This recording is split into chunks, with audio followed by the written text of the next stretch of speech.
The minute you become a dad, there's two things that you're known for. Somehow you're supposed to know how to make a mean barbecue. And the second thing is you become the family documentarian. The tools used to look way different. Some made you look kind of goofy and some made you look super cool. Things have changed, technology has really developed, and you could be the family documentarian with something as small as this. You don't have to carry it on your shoulder. Now you could just bring it, throw it in your pocket. I don't need a train. Born ready. Currently I am shooting on the Extra Muse, but I wanted to talk to you about the Action 6. It's just so easy to bring with you. I think every single camera that you get nowadays, if you spend probably close to like $200, you're gonna get that. Almost every camera is 4K. All of them have amazing color. All of them shoot in amazing automatic settings. I don't think you necessarily need to shoot D-Log or you're gonna do cinematic color grades. Not everybody wants to do that.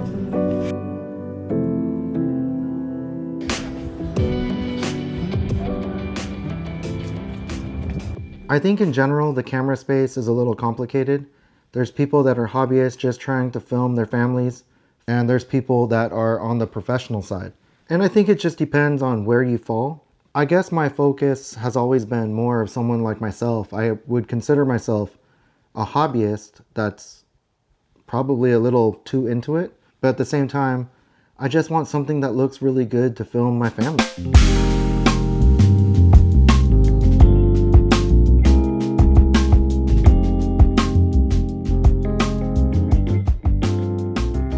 Probably this is the most obvious, but if your camera causes too much friction, you have too many steps involved just to be able to use it, you're not even going to want to bring it.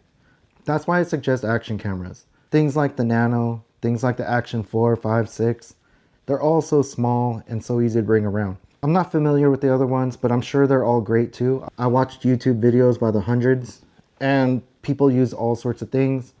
They all look really good. So I don't think you should stress out so much about which camera, but more so which camera you're more comfortable bringing with you to even use.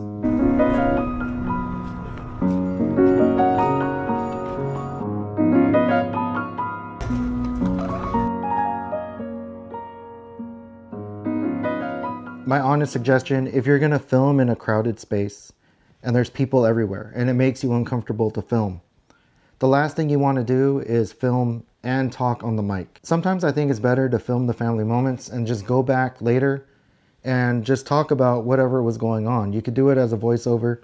You can do it talking like a recap.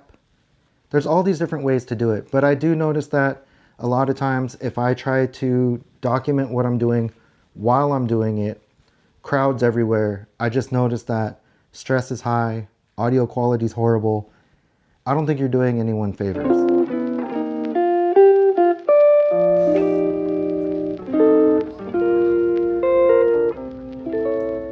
So at the end of the day, I think what's most important is how fast can you pull out the camera? How fast can you start recording? So that way you're not missing the documentation of life, and at the same time, you're not spending so much time where you can't even be a part of your family's life.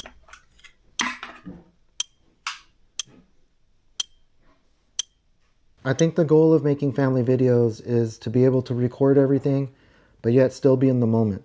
And having a camera like the Action 6 or any of these smaller cameras that are available today, just make it so much easier to do so. I think it's a great start for someone that's interested in videography and interested in, just something to play with and learn how to use these tools. There's so many features that you can use. There's a lot of manual settings.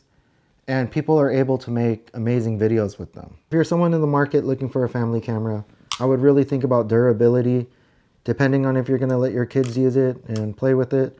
Probably stay away from the gimbal type cameras, but an action camera is really strong, it's really safe, and it's really simple to use.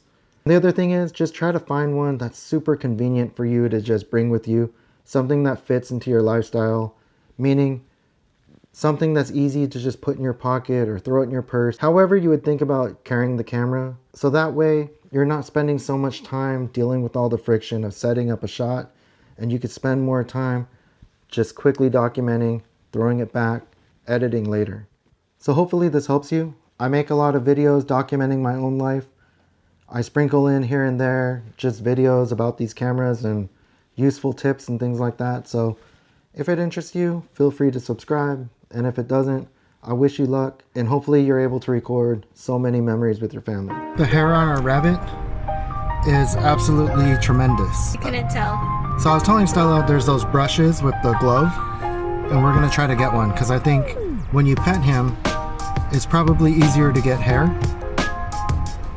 Well, it's probably easier to groom him or keep him brushed if you're gonna pet him, and then pet him with that glove brush. I'm confusing. I don't know if you know what I'm talking about. They don't have what I want.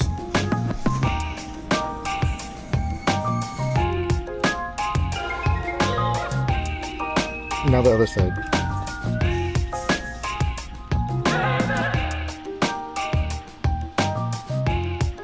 She's gonna use the glove on Einstein, and I want to see how much hair actually comes off. I have a feeling it's gonna be quite a bit.